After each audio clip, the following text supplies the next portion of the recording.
The Great Revolt and regime change storm in a Chinese teacup. Coming up on this week's episode of the Citizens Report.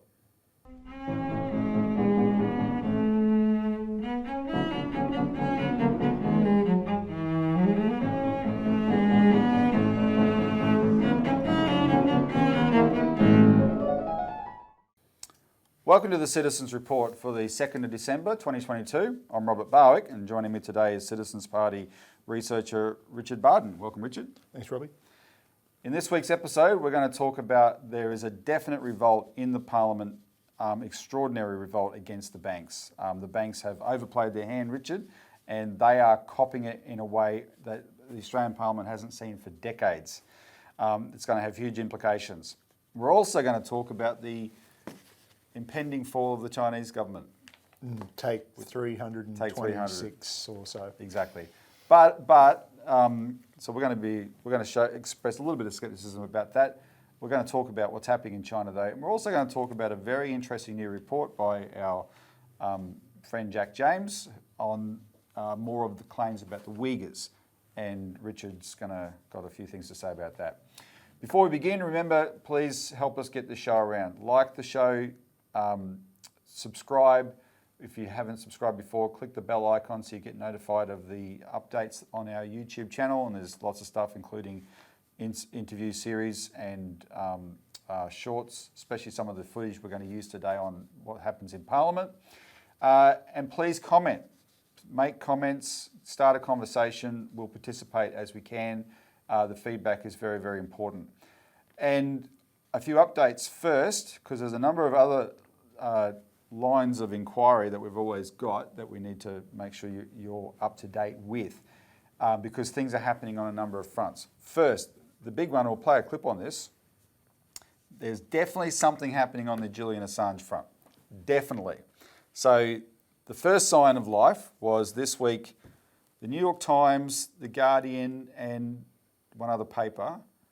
There were 5 in total. Don't remember what they all were. So major global newspapers put out a statement saying it's time to drop the charges against Julian Assange. And that was early in the week. This was a big deal. These were papers that all benefited from the WikiLeaks dump, right? They published it. They did exactly what Assange did. He was the publisher, right? They published it as well. He's the one who's in prison. So they've finally come out, better late than never, I suppose, saying drop the charges.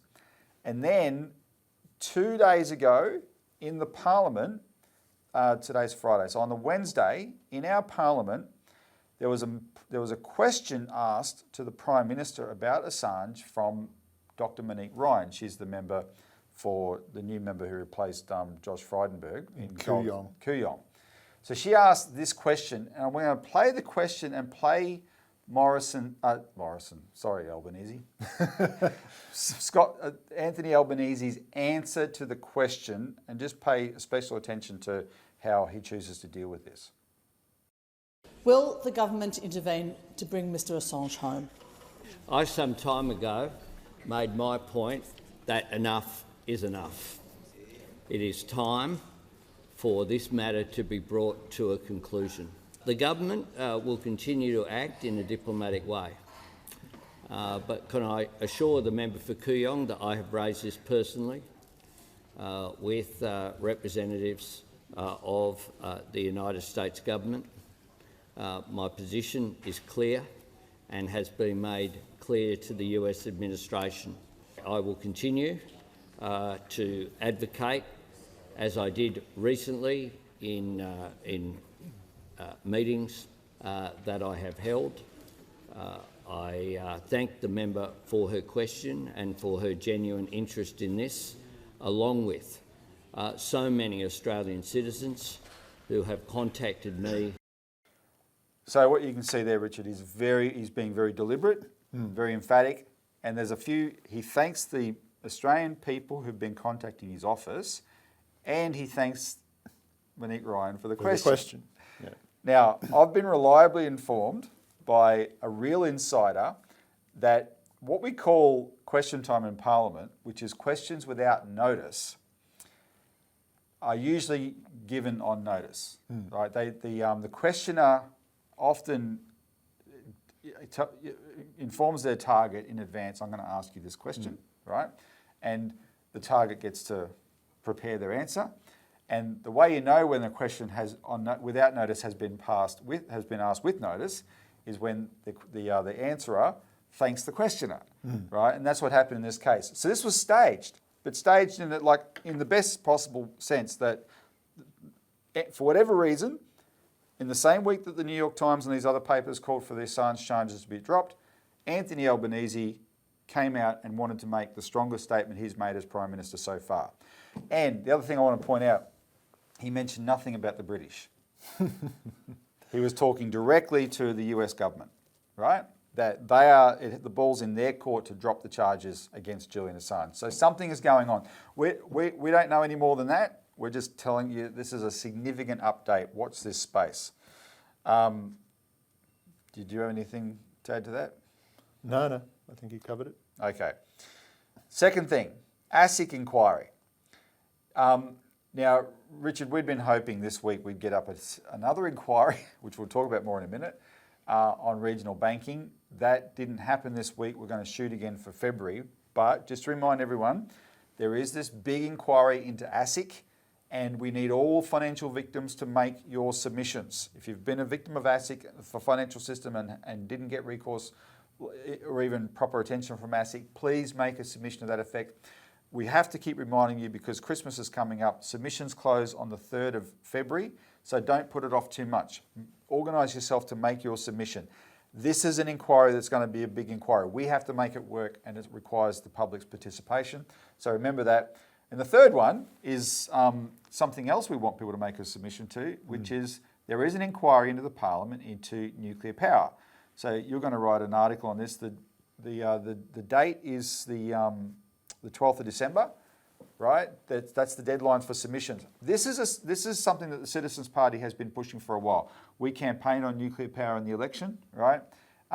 Because nuclear power we see is the win-win solution, right? You can, all the energy problems we have in Australia, we're sitting on mountains and mountains of uranium and thorium, right? And it's all clean energy. By every definition of clean energy, it's clean energy, but it's 100% reliable energy, and it can transform this country.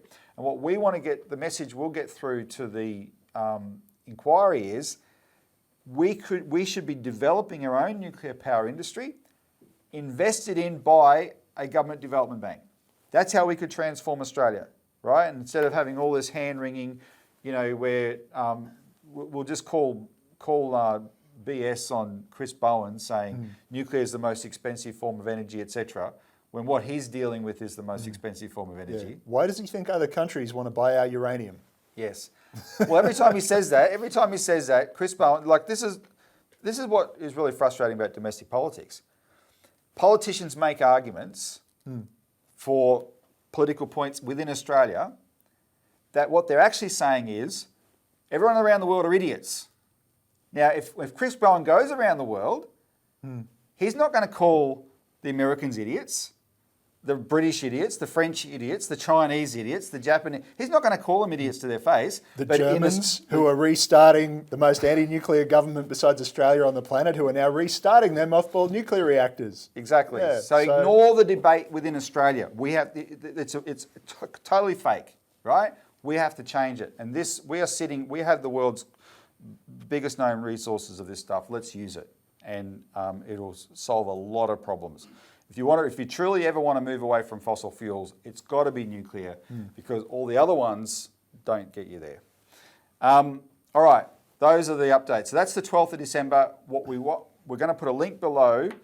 A lot of people have supported the Citizens Party's campaign on this. Now we want you to make submissions. You don't have to make big fancy submissions. A lot of experts will do that.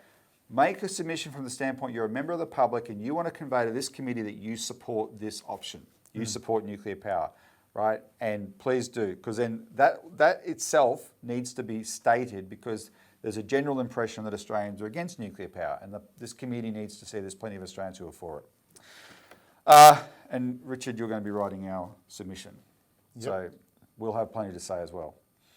All right, that said, let's get into it because there's plenty to talk about. The Great Revolt. And we've been talking about the closure of regional branches, regional bank branches. This is disgusting. I want to put these up on the screen. The 30th of November, 2 days ago, Moree Plains Shire Council put this statement up on their Facebook page. Meeting with Westpac officials. Look at the second part. They describe a meeting they've had because Westpac is shutting the branch at Moree. Robust discussions regarding this short-sighted decision to remove a bank branch presence from our community will leave many vulnerable community members with no access to banking services other than digitally. This supports no equity for those digitally disadvantaged, poor connectivity and the social and financial impacts of no face-to-face banking. Mayor Mark Johnson said this removal of people's banking choice with zero community consultation will leave a big impact on customers and small businesses who are now left without access to the fundamental aspects of banking. Although our preferred outcome was to retain our local Westpac branch with full services that will help us grow and support our local community now and into the future, the reversal on this decision by Westpac doesn't seem imminent, end quote. And when they say robust discussions, That's polite. That's a polite way of saying a shouting match. shouting match. Like this, these are angry councils because they know the impact this will have. This was yesterday. This was a Facebook post from Cobram. Someone put out a Facebook notification in Cobram. That's Victoria, right? Victoria inside the border. Just received an email. ANZ Cobram branch is closing Wednesday, 17th of May, 2023. And the first comment underneath was, wait, like permanent or just for a day? No, permanent. Richard, I spent last night on the phone with a very angry CEO from a council in New South Wales. They're losing their last bank branch, and he knows the excuses are rubbish. But these CEOs are talking to us because they see our campaign. Now, we've got a positive campaign for a postal bank, which is a solution to all this. But in waging that campaign, we've had to get involved in this question of regional bank closures because our campaign for a postal bank is going to take time to come to fruition, and we're going to take on the power of the banks, etc. These guys are going hard. They are just gutting these communities right now, and they're not slowing down, right? So we're going to have to, we're trying to get involved in that and help hit back at these guys. We got excellent coverage in the ABC for what's happening in Coober Pedy that we've talked about the last few weeks. Really good coverage there, and also for the postal bank campaign, which actually referenced that, which is great. But bear in mind, we're talking about banks. This is one of the big issues here.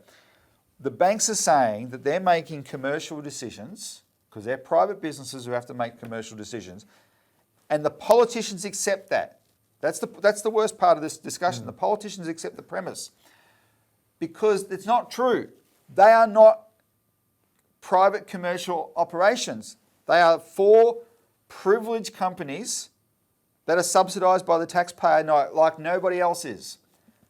They're the only 4 companies in Australia not allowed to go broke, and they're getting billions of dollars from the taxpayer, right? And this is, they're turning around, and their thanks is to gut communities all around Australia of their banking services. So what are politicians going to do about it? How long do you accept this? Well, that's why we're talking, this segment's not so much about the branch closures, but about what's actually happening in Parliament. Because last week we talked about this extraordinary backflip where Stephen Jones, the Finance Minister, had announced that Labor would support the idea of civil penalties for bankers.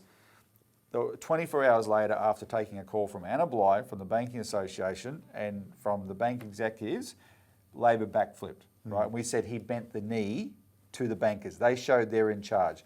Well, that has had political consequences in the building. So we're going to play a couple of videos now just to give you a flavour of this revolt. There is a revolt it's now, it's gone beyond politeness. And in fact, the videos we show you will prove it's gone beyond politeness. There's no politeness anymore, right? Often parliamentary revolts are a little bit polite. They're not polite anymore. So the first video we're going to play is the Greens Senator Nick McKim. Now, on Monday in the Senate, there was a matter of public importance debate, and the Liberals actually moved it, and it was into what Stephen Jones had done the week before, where he had a deal with Nick McKim on civil penalties for bankers, fines for bankers, and then he dropped it. And he pretended he didn't have a deal, right? And so we're going to play Nick McKim, the Green Senator's contribution to this debate in this first clip. And this is as no holds barred as you'll see in the Australian Parliament. Senator McKim. Well, thank you, Deputy President. I placed the facts of this matter on the record in this chamber last week, and I don't intend to labour them, but without any shadow of a doubt, the Assistant Treasurer and I did have an agreement to include in the financial accountability regime civil penalties for people who breach their accountability obligations. But what we saw last week was not just Labor refusing to honour an agreement. It was one of those moments when Australians got a bit of a peek through the curtains at who actually runs this place. Last week was as transparent an exercise of power by the big business community in this country as you would ever want to see. Within 24 hours of the agreement going public to put million-dollar fines on dodgy bankers who ripped off their customers, the Labor Party folded in a screaming heap under the weight of lobbying by the big banks. Now, I remind people these are the very banks who donated well north of $400,000 in the last 12 months that we have donations data for in this country. I'll tell you what, money talks, and it talks very loudly indeed in this place.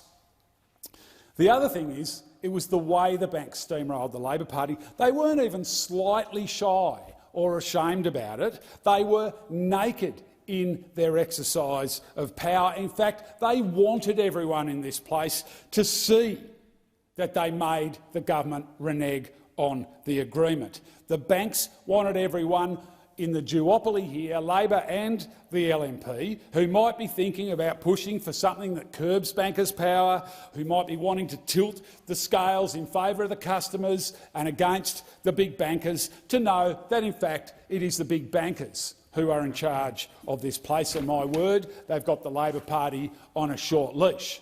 We saw that last week. Now, they don't really need the Liberal Party on a leash because they've been bred to be loyal to the big banks, which is why Senator Bragg's motion is, quite frankly, a little bit of rubbish.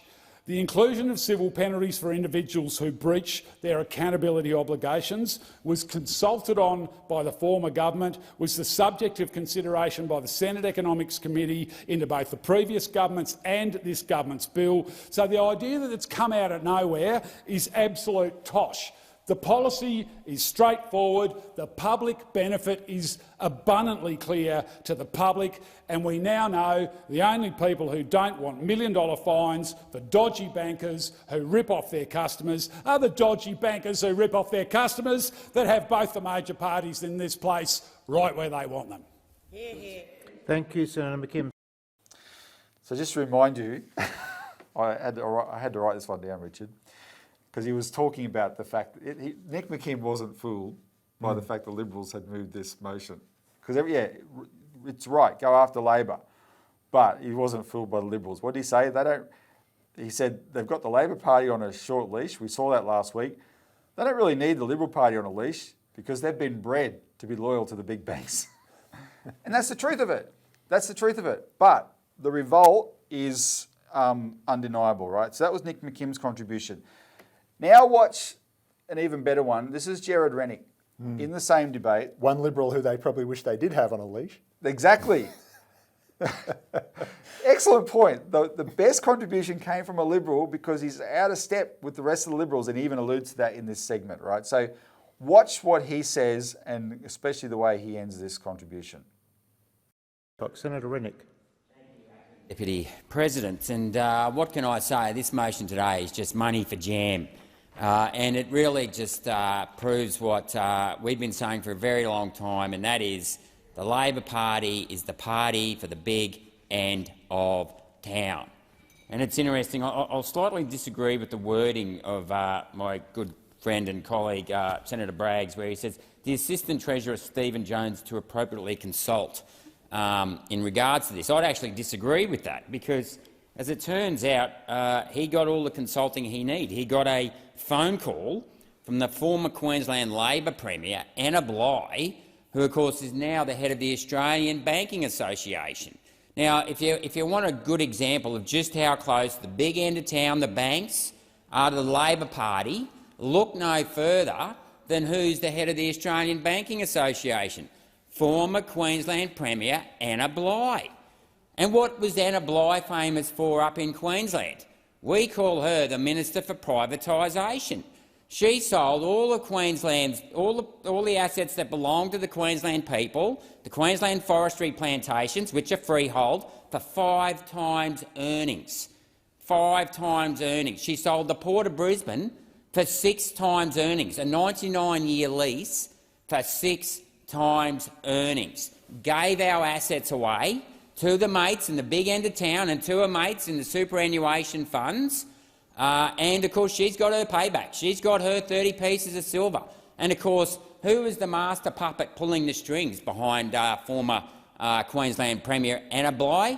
No less a person than the Minister for Agriculture at the moment, current Senator Murray Watt, who was the Chief of Staff for all this. So we know that the Labor Party is in thick with the big end of town. I mean, we hear Senator Watt talking all the time how he engages with industry groups in agriculture. Well, let me tell you, as a 6th-generation farmer, we don't engage with industry groups. We're too busy out in the paddock working to be hanging out with the big end of town, the blowhards. No, no, no, no. This is not a party that cares about the workers. Let me tell you that. This is not a party that cares about the workers. And the history of the Labor Party and getting into bed with the big banks goes back, there's another great example of how they sold the CBA. And, of course, Senator Ayres was talking earlier on about how there's all this bad behaviour in the big banks. I'll tell you why there was bad behaviour in the big banks, because you privatised CBA without any regulation. At the same time, you introduced superannuation, where basically people are being the workers, having their money taken from them, given to these financial planners, many of whom started working for the big banks. I mean, remember the 90s? CBA bought Colonial Mutual, National Bank bought National Mutual, Westpac did a joint venture with Bankers Trust, and ANZ did a deal with ING. So it's the big banks again. I mean, I often say that the industry super funds are out there good mates with Labor, but it's also the private sector as well that's very good mates with Labor. And, of course, as I've always said, and I have to sometimes remind my colleagues on this side of the chamber, that Robert Menzies himself said in the Forgotten People speech that the rich and powerful can look after themselves. He made it very clear that we're about people that want to get out of bed every day and put their nose to the grindstone. And, of course, the Minister for Stephen Jones, he doesn't know whether he's Arthur or Martha, because he's thought he was going to get in there and save the world, and he suddenly realised that the lobbyists, and I spoke about this last week, the Courier Mail reported it, lobbyists should disclose who pays them. It's not just political parties, because I tell you who's pulling the strings in the world. It's not us. I mean, I've often thought about engaging a lobbyist myself to get something done around here. So I can tell you, as an elected member, I'm not getting much done, as an elected representative of the people. But let me tell you, a phone call from Anna Bligh and Stephen Jones, the Minister for Whitlam, just suddenly pulls the fees for the big end of town, and that is just so typical of the Labor Party of today. I mean, they tell me that the seismographs are going off in Bathurst, where Ben Chiefeley's rolling in his grave. Rolling in his grave. King O'Malley rolling in his grave, the great man who actually started the Commonwealth Bank way back then, and it was also part of the Reserve Bank, and they actually had a business bank and they funded this stuff.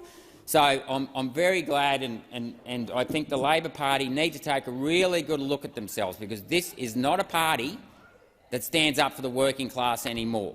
They are a party for the big end of town, and of course we know that. We aren't surprised, because the first thing they did, Stephen Jones did, was remove the disclosure requirements for super funds. I mean, I tell you what, this guy, he's the Minister for, as the Australian Financial Review called him, the Minister Rennick, your for the time dog's has proverbial. expired. So, yeah, one Liberal they wish they had on a leash.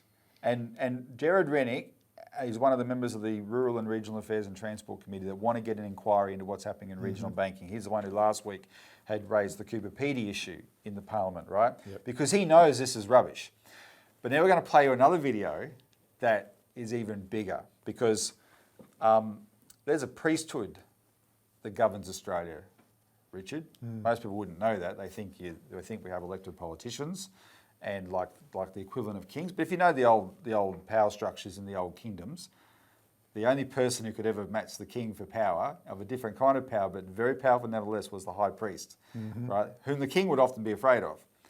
Yeah. We have that here as well. Yeah. Well, in the former British Empire's case, then the head of the church was also the head of state, but That's right. But then you also have the head of the central bank, right? Cut out. Well, that's it. And that's the real high priest. The high priest is the head of the central bank. These people are above politics. Well, they're above accountability, democratic power. They're above democratic power, right? So this week, Philip Lowe had to front the Senate. The Senate has been, since 2019, getting the Reserve Bank in to the Senate Economics Committee, but it's only been the Deputy Governor. This week was the Governor himself, and what people would have heard in the news is he made this apology about interest rates. Yeah, about getting the forecast wrong and suckering people into borrowing too much money for houses and so on. So that was the headline thing. That was the big thing he did. Well, frankly, in terms of how power works in Australia, what you're about to see is much more significant than that. Much more significant. Gerard Rennick again is the questioner. He actually followed on again from Nick McKim. Nick McKim had raised in his questions, we're not going to play that, we'll find ways to, in fact it's on, we can link below to the full questioning, we just don't have time for it in the show today. Nick McKim had raised to Lowe the fact that he only uses one tool to control inflation, where there's lots of other tools, and there's a section in the Constitution called Section 36. Sorry, not the Constitution, the Reserve Bank Bank Act of 1959. Yeah, it's Section 36, and this section allows the Reserve Bank to tell the banks how much they should be lending for different types of credit, right? Housing versus business, etc. They have the power to do that. And Lowe said, why aren't you using that to help the economy out, right? Control it that way. Take the lending out of the housing bubble, which is what's given us most of our problem, put it in productive areas, etc. And Lowe said, well, no, we don't want to use that power. That's he called it a leftover power, and it would be a retrograde step to use it, right? That's actually what he said. There's a power there. He is deciding we're not going to use it on behalf of the Australian people. So then Gerard Rennick takes up the questioning, and, well, you can see how Gerard ends up treating the high priest of the power structure in Australia. And I'll call Senator Rennick. Yeah, hi, how are you going, Governor? Given you've said earlier on today in your comments that there was a lot of certainty in early 2021 around 2021 around COVID, why did you come out and say that you wouldn't lift interest rates to 2024 when there was so much certainty? And why should you keep your job? And in that context, who exactly are you accountable to? A few things. We never said that we wouldn't raise rates until 2024. And that's how it's widely interpreted. What we said was that we wouldn't raise rates until inflation was sustainably in the 2 to 3% range, and given all the uncertainties, we didn't expect that to be until 2024. So it was a conditional statement. This is when we'd raise rates on this condition, and we expected this condition to be met then. So that's what we said, and I accept that people interpreted that as we wouldn't raise rates until 2024, but that's not what we said. So who are we accountable to? We're accountable to the Parliament and to the Australian people. And I'm here today as part of that accountability exercise, and go to the House Economics Committee as well, twice a year, where I answer their questions for 3 hours, as I'm doing today. So that's the accountability mechanism. Sure, and, just got it. I'll take that. Sorry, I've only got 5 minutes, so I need to keep going.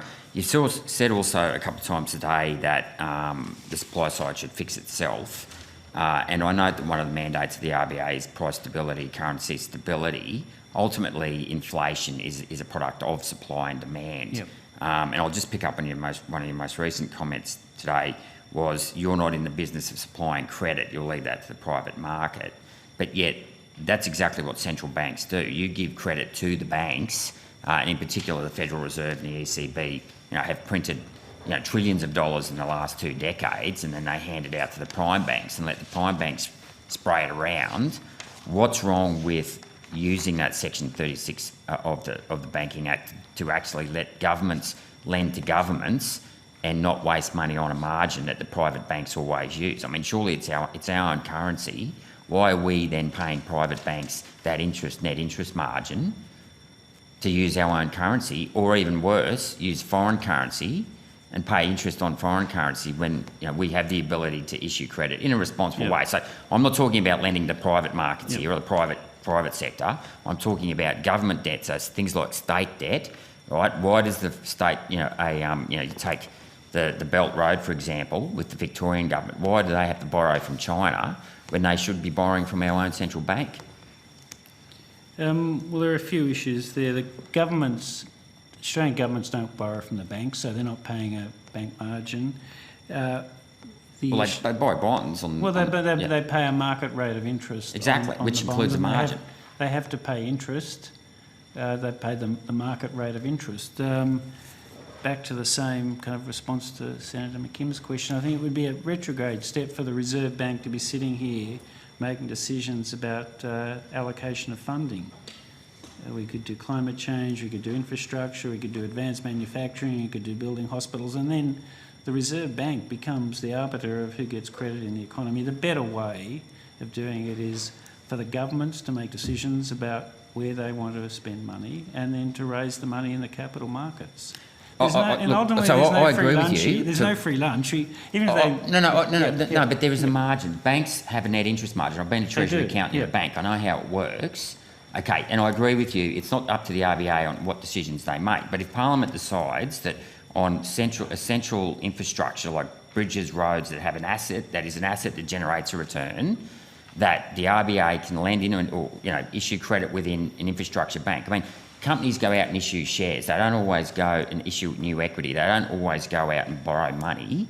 Right? If we've got an increasing population here that's increasing demand, we need to increase the volume of supply. And the 1937 Banking Royal Commission actually said central banks should control the volume of money in the system and or have an oversight to it. And you're completely washing your hands of that. And to me, it's absurd that a government doesn't control, it just wants to outsource money supply to foreign banks. The Australian government doesn't outsource money supply. We control the money supply. But you control qualitative easing. You just think kind of the world where you kind of accepted your proposition, the government wants to spend money and the Reserve Bank just gives it the money. That's not what I'm saying. Well, that's not what I said. Senator, please don't put words in my mouth. Senator Rennick, there's been quite a lot in your questions, and I think the Governor is attempting to answer them, so sure. we might just let him give an answer for a moment. If we were to, let's say in this hypothetical world, we would lend the our government money, then we would have to charge an interest rate, and we'd charge the market interest rate. It would be the same as we were lending 10 years, we'd charge the government the 10-year bond rate. So it wouldn't lower the government's cost of financing. It would just inject the central bank into the whole process. And if we decided to lend to the government at a below market interest rate, then we're providing a subsidy. And I don't think that's appropriate. And which projects would we provide the subsidy for? It's better for the government to go to the market and to borrow. There's no way that we can provide cheaper funding in the end. It's not the job of the central bank to subsidise government finance. If you do that, you end up with inflation and resource allocation. You're subsidising private banks. You've got one final question. Well, that's a bit hypocritical coming from you, because you're subsidising private banks. You've just lent $188 billion to our private banks here in Australia at 0.15% and said to them, you don't have to repay it until 2024. So they are creaming it. They're creaming billions of dollars. So you're a hypocrite when you say that. Sorry, Senator Rennick, that's not appropriate. Okay, well, I'll withdraw that comment. Do you have a question? That conflicts with what you've just said. Do you have a question? The question is that why do you then think it's okay to subsidise private banks? And that's what happens with the Federal Reserve. They lend out to prime banks. Why is it okay then for the RBA to subsidise private banks and not use quantitative easing, which is what effectively central banks in other countries do? And constructive demands. We did undertake quantitative easing. We bought a couple of $100 billion of bonds. And during the pandemic, we thought the right thing to do was to pass low cost of funding to banks so that they would pass it on to their customers. So you're subsidising banks. That's exactly my point. We were not involved in credit allocation at all. And I don't think you should be. No, we shouldn't be. So We wanted during the pandemic, as part of our insurance policy, to make sure that interest rates for borrowers were as low as they could possibly be to give people extra cash flow. So you accept your subsidised private banks? There's no further questions. A short period there during the pandemic, we thought that was the right thing to do. So you can subsidise private banks, but not the taxpayer. Thank you. I'll take that as a comment. Thanks. And there you go. Hypocrite. Because that's what he is. I will not use this power that we have to help the Australian people, because that would be subsidising the government, as if subsidy is a dirty word. And Jared just pounced straight away, hit him right between the eyes. You are subsidising the banks they lend them $188 billion at 0.1 to 0.25% interest, and they allow them to park that overnight at 3%. It's a free gift. And when we played that clip last week, or the week before, and Jared Rennick was asking the Deputy Governor about it, the Deputy Governor's sidekick had interrupted and said, well, it is supposed to be a subsidy. The Reserve Bank called it a subsidy for the private banks, yet the Governor says a subsidy for the taxpayer, for us, so that we could build affordable infrastructure, etc. That would be bad. That would be a retrograde step. Well, retrograde means backwards. Richard, what was the development in Australia like back in the old days? Well, I mean, until we got the Commonwealth Bank, that used to be the government lender and the central bank, we didn't have development. There was no highway from Melbourne to Sydney until the 30s. We still don't have common rail gauges. And then what? But then what happened when we got the Commonwealth Bank? And then we get the Commonwealth Bank. Suddenly, it's able to lend to things like public housing, all sorts of infrastructure, community projects, up to huge nation-building things like it was supposed to fund the Snowy. Supposed to fund the Snowy, yeah. It didn't, even though they seem to think they did now. It funded, it's on their website. They take credit for it. They didn't actually. But and it funded 2 World War efforts with no inflation. No inflation. That's the retrograde. That's what he calls a retrograde step. The guy who told you to go out and buy a house because there's not going to be any interest rates for 3 years, right? Interest rate rises for 3 years. I mean, the issue here is not Philip Lowe's lies. The issue here is that there's senators in front of him in the building that are calling his lies what they are and calling him what he is, right? Risking their life politically to say the high priest is a liar and a hypocrite. That's how you change history, by being prepared to talk truth to power like that, and that's what Jared Rennick did. So now the cat's out of the bag, though, right? Their hypocrisy is writ large, and bring it back to the regional banking question. They've been given all the money in the world. It's worth $6 billion clear profit to the bottom line of the big 4 banks. $6 billion, and they're turning around because they have a digital agenda, a digital strategy to massively profit them and increase their power over the system even more. They're turning around and just dismantling the country in front of our eyes. And so when the Citizens Party takes up an issue that you might think, oh boy, you're getting into the reeds on that, it's, that you've gone off on a bit of a detour on that. No, it's never a detour. Sometimes you've got to get into the details to bring them back to the main argument, because that's what the regional banking issue is about. That's what the postal bank fight is about. Who has the power in Australia? And right now we've got 2 political parties that are on the leash by the banks, but there's a growing revolt in the parliament. And it's among the crossbenchers, and it's on the fringes of because Jared is a Liberal, Jared Rennick's a Liberal, it's even breaking into the Liberal Party, right? The revolt is there, and it's not going to go away. It's going to get bigger and bigger and bigger. And that's why we have to keep focused on this fight. You change this, you change everything, right? The banking system is the framework that defines the way the rest of the country works on all fronts. All right, so exciting times. Let's move on, though, in the time we've got left. Regime change storm in a Chinese teacup. So I'll let you talk about this, Richard. The big issue, so a couple of things.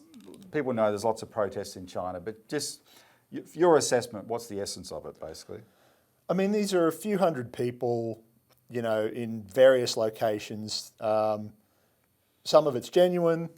They're sick of lockdowns. Yeah, everybody's sick of lockdown. Weren't we all? Exactly. So, but as you made the point the other day, it's like if you think tens of thousands of people in Melbourne, well, that didn't bring down the Andrews government. They just got in with the same majority, right? Or around the same sort of So got back in the other day. So, you think a few hundred people in this city or that city in a country that has 1/5 of the world's population, and you get hundreds, not tens of thousands of people, that's going to bring down the central government? Please. Yeah, and the average person wouldn't think that, except that's what the media and the social media is trying to tell them. Yeah, and so these are genuine protests, genuine grievances that people have. And I saw some figures there are hundreds of protests every day across China, as you would expect, because like I just said, it's 1/5 of the world's population. So pretty much take the average of protests everywhere, you can apply that across China, it's pretty much the same, right? You know what you're not seeing? You're not seeing anywhere near the scenes of police brutality that we saw in nothing at all. France, in Victoria, in Canada. Justin Trudeau made a statement the other day that the Chinese people have the right to protest these COVID lockdowns, and every Canadian said, "Eh? Is that right, eh? What are you talking about?" So the guy who took money out of Canadians' bank accounts so they wouldn't protest in Ottawa is now challenging. What happens is our leaders feed this narrative that Chinese are bad. Every protest against China is protesting the greatest evil in the history of the world, and it's going to bring down the regime. Yeah, and now the other side of these protests is, yes, there are legitimate protests going on like there are literally every day in China. They're not repressed. They're not any of the stuff that you hear. Talk to anyone who's actually lived and worked in China. No, that's, in fact, if anything, their government is more responsive to protests. That's dramatically so. Exactly, right? because they actually have a public feedback mechanism in China, and if it gets to the point where there's protest, they want to know. Now, there was a terrible fire in Urumqi. That's been completely misrepresented. Yeah. The street was clogged. It wasn't that the building was they couldn't, the building was locked up. The street was clogged, and that's why the fire engine couldn't get close enough. There, yeah. But remember a similar case in a place called London, literally a block away from the Queen's house. Yep, where the police ordered people to stay in their flats until they burnt to death. And is that a symbol of the evil, like the regime's about to come down? Right, and it never is. If only. How's the other? I've got to make this other comparison to London. You'll see this on the news. People are protesting in China by holding up a white sheet of paper. You know who they're copying? The people who, when King Charles was foisted on the British people without an election, anyone in Britain who wanted to protest that held up a white sheet of paper too, because they got arrested. Yep. First they went out with signs with writing on them. They got beaten up and arrested. So then they went out with blank pieces of paper. They got beaten up and arrested for that. But no, the other thing of these protests, just quickly, is there is an attempt by the usual suspects to take these things over. You've got people. There's all sorts of videos floating around on social media where if you can even pick out the different dialects, whether you even understand them or not, people are turning up. They don't speak the local lingo. They're trying to they're getting howled down by the locals. There's counter demonstrations that are larger than the original demonstrations. There's a BBC cameraman got arrested for incitement and said, the authoritarian, blah, blah, blah. No, someone got hold of the group chats on Telegram that he was part of, telling people where to go, what to say, there is that side of it, as there will always be, because the Chinese intelligence services are not all powerful, and there are infiltrators and there are foreign agents, just like there are anywhere. And China is extremely sensitive to any kind of foreign interference that's designed to bring down, overthrow their government. Look at the carry on you get here every time that anybody who, of course, whether there's anything to it or not, they flip their wigs about foreign interference. There's a man in Victoria who is facing the first person to face charges under foreign interference laws, who is, the base of his charges are a thought crime. He thought about interference, and they can't prove it, and the judge knows they can't prove it, but let it go to trial as well.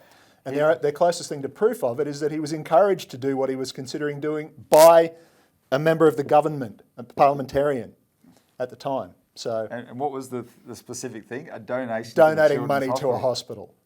That's foreign interference. And he could, 10 years he could face. Something like that, if this has gone. This is in Australia, right? So don't tell us about authoritarian China.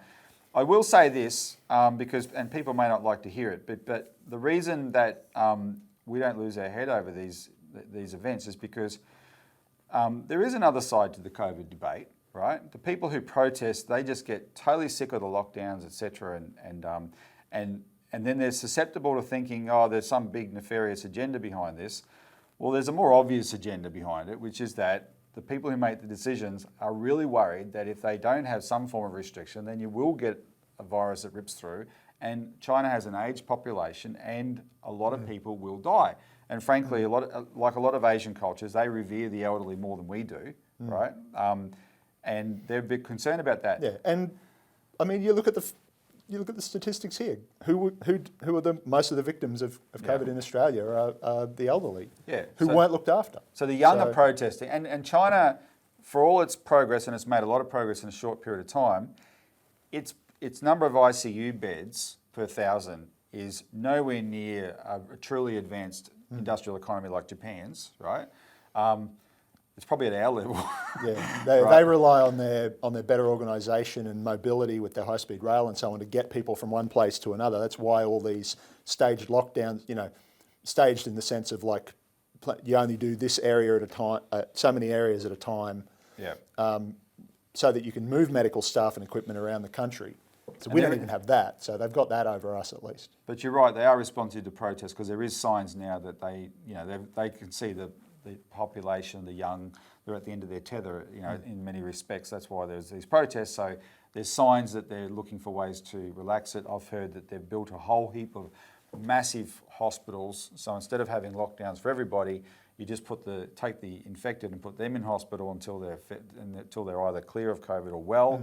And the rest of the public can move around. Yeah. So they can do that. That's the sort of stuff China's good at. Yeah, right? And it's obvious they've had this in the planning phases for a long time because even they can't just build that many hospitals from scratch in the middle of nowhere. Yeah, but if you back to the Victorian thing, people outside of Victoria couldn't believe Dan Andrews got re-elected. I always thought he would, because I knew that a lot of what people were being fed outside Victoria was just total exaggeration, right? And then that was true for Australia as a whole. About a year ago, when the mandatory vaccines came out, and I wish they hadn't done that because that led to even bigger protests, etc. That was overreached by the government, except then the American right-wing press and social media weaponised that. People were being told that Howard Springs was a concentration camp. In fact, the Howard Springs issue got ridiculous. Amnesty International put out a statement attacking Howard Springs for being a concentration camp for Aborigines, and Amnesty in Australia had to put out a statement contradicting Amnesty International, saying no, it's just a quarantine camp. It's not. There's Aborigines in there, but there's also all the Australian Olympic team are in there as well, right? That's not what you do if you've got a concentration camp. And so how did Amnesty International stuff it up so badly? Well, it's just all this stuff was hyped. And there's a comparison to what you're seeing on the news in the social media about China. Learn how these things work. Yeah, and the classic example of misperceptions, which I know you were intended to talk about anyway, is what's just happened in Taiwan, right? Exactly. Well, so think about I want you to say what you know about it, but we just nearly went to war over Taiwan. Nancy Pelosi went to show solidarity with the wonderful Taiwanese people, right, who want you were told they want their independence. So what happened, Richard? The ruling party, currently ruling party, the DPP they're called, they just lost 13 out of 23 seats, districts in the regional, local, government elections, the provincial, whatever you want to call it, the way their system works over there. To the KMT, the Kuomintang, the former nationalist party of China that used to run China before the Communist Party took over in 1949 and fled to Taiwan under US tutelage. But they're not necessarily pro-reunification, but they want to maintain the status quo. They want to maintain and expand diplomatic trade, I should say, relations, economic relations. So they just won a large majority of the seats. And they focused their campaign on economic matters, which meant basically better relations with China because Taiwan's whole economy is dependent 100% on China. While the ones who lost focused on this sort of independence Yeah. rabble-rousing. Yeah, independence and hyping up the supposed military threat that everybody there knows is just not a thing. Yep. You know, that could be. It's like, you know, it's a large, powerful country. They could be a threat, but they're not threatening anybody. Yeah. But then I read a very interesting article by an Australian former public servant, now university professor in Japan. It was on Pearls and Irritations the other day. Gregory Clark, his name is. He's just pointing out, he was there in 1961 in Taiwan, meeting with the aging dictator, and he was a dictator until 1980. Taiwan was a democracy. No, it was a military dictatorship until the mid-80s. Yeah. But he said he was sitting there with Chiang Kai-shek, and they're watching paratroopers training, dropping into the water and swimming ashore with heavy packs on their backs and all the rest of it. Chiang still thought then, he said to him, this is how we're going to retake the mainland. He still had this delusion that they were going to go back and kick out the communists and take over again. And Clark just points out that mindset, that's the generation of people that were inculcated with that. They speak better Mandarin than they do in Beijing, you know, he reckons. They are Chinese. They see themselves as Chinese. They see themselves as Chinese. They intended to... Yep. You know, they were raised to believe that they're going to go back and run things again. Yep. And nobody supports the separatists except for a tiny minority and the Americans and the hangers-on like Canberra. So that's just been shown in elections, and let's talk about another case of separatists, which is the East Turkestan Uyghurs. So you've written an article this week because Jack James, who I interviewed on the show about a previous report she did debunking the Australian Strategic Policy Institute's claims about Uyghur forced labour, where Jack did a brilliant job debunking that report. So I've interviewed her, and we can link to if you haven't seen the Jack James interview, you've got to watch it. But Jack James has now written a different kind of report on an event that happened last year, I think. Yeah, about a year ago. Oh, it went for about a year. So it's called the Uyghur Tribunal, and it was a follow-on from a organ harvesting just tribunal, called the China Tribunal. China Tribunal. Both in London. And before that, the same guy had run a Syria Tribunal? No. So the guy we're he talking did a report on it. Yeah, so the guy we're talking about is Sir Geoffrey Nice QC, or KC, I guess he would be now. Yeah. So he was everything he's ever done, his whole claim to fame has all been attacking Anglo-American geopolitical targets, right? Yeah. Like people targeted by Britain and America for regime changes of various kinds. So he gives a veneer of legal respectability to propaganda, basically. Yeah, so he led the prosecution of Slobodan Milosevic in the early 2000s for alleged genocide and war crimes. Now, whether or not the genocide and war crimes happened, other people were convicted of various things. Milosevic died in custody in 2006 of a heart attack. He was posthumously exonerated on all charges for lack of evidence by the UN War Crimes Tribunal in The Hague. And remember how they got Milosevic? There was actually a war in Europe in 1999. That NATO bombed the country illegally and bombed the country, bombed its infrastructure, all of it, and the Chinese embassy so on purpose. When they said at the start of this year that what Putin did has started in Ukraine is the first time since World War II. Yeah. Right. Nope. Anyway, so that was that one. Then in 2014 there was this thing called the Caesar Report. That's the Syria connection. Yeah. Yep. So they collected a bunch of photographs, supposedly by this defector from Syrian military intelligence, of torture and murder victims and the usual war crimes. You know, people call it war porn, atrocity porn. No, it turned out it was. Even Amnesty International came out in 2015 and said, no, that was just like at least half of those photos were just people, including Syrian soldiers, who were just being killed in the fighting. Yeah, there was way too much for any of it to be true. So, and then this Uyghur Tribunal thing, this China Tribunal thing in 2019 was a put-up job by an Australian NGO, I forget its name, working with these separatist organisations that are funded by the US government through the National Endowment for Democracy to promote secession from China in what they call East Turkestan, the Xinjiang autonomous region. And so Nice was the chairman of that. He led that thing. And they used ridiculous, I won't go through it all here, but these completely implausible accusations backed up by just hearsay evidence and lunatic statistical, you wouldn't call it statistical projection of allegations that had already been investigated and dismissed, not just by the International Red Cross that supervises the whole global, organ harvesting, legitimate organ harvesting and transplantation protocols, but by the US Congressional Research Service as well, this independent office that just conducts research on behalf of members of the US Congress. So they weren't even convinced. So let's come to the Uyghur Tribunal. What has Jack done in this report about this that impressed you, basically? Well, yeah, I mean, the thing, these people's tribunals, there's been many of them over the years.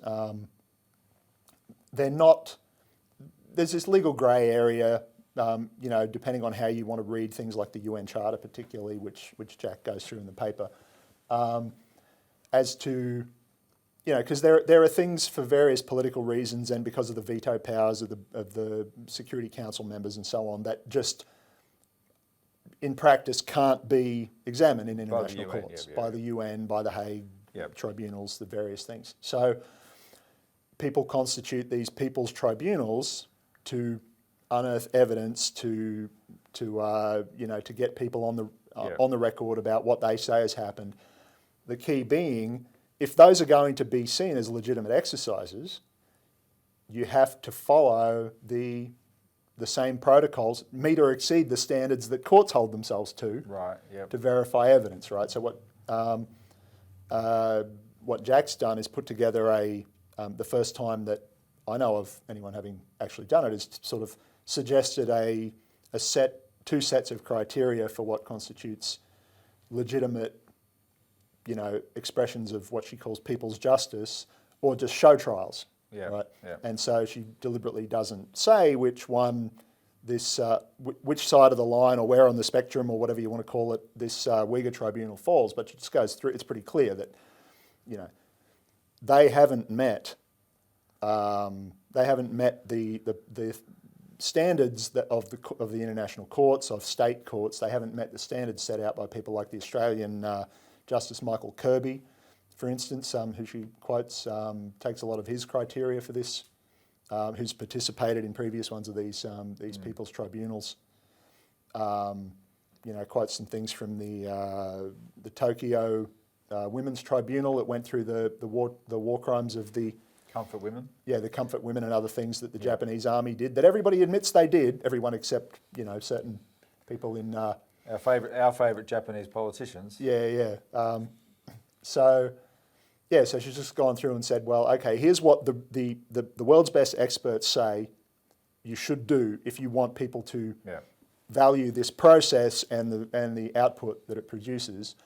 And here's what the experts on show trials, people like this US federal court judge who was a court clerk at the time, wrote this thing on the trial of Saddam Hussein, Anatomy of a Show Trial, or whatever he called it, back in 2007.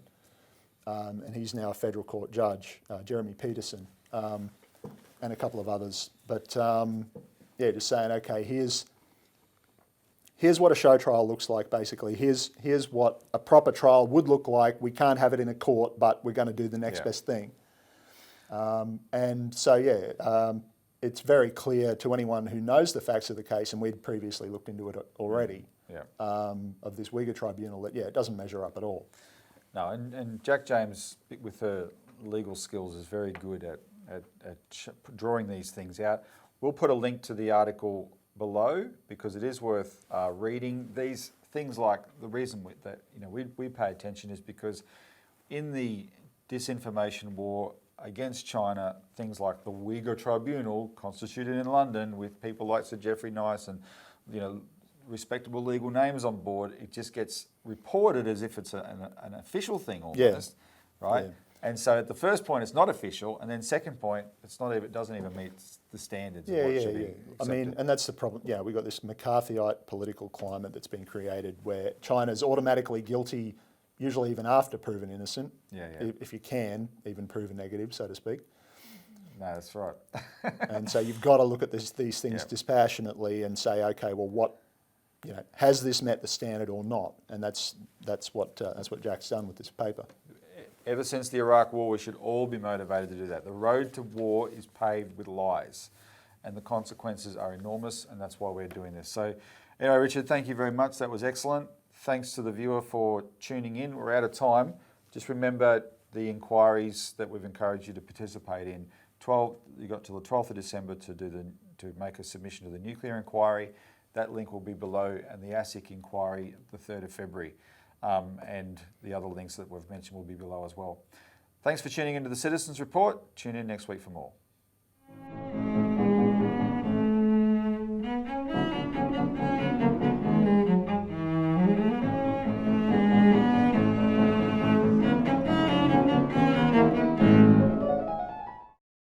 Authorised by Robert Barwick, Citizens Party, Melbourne.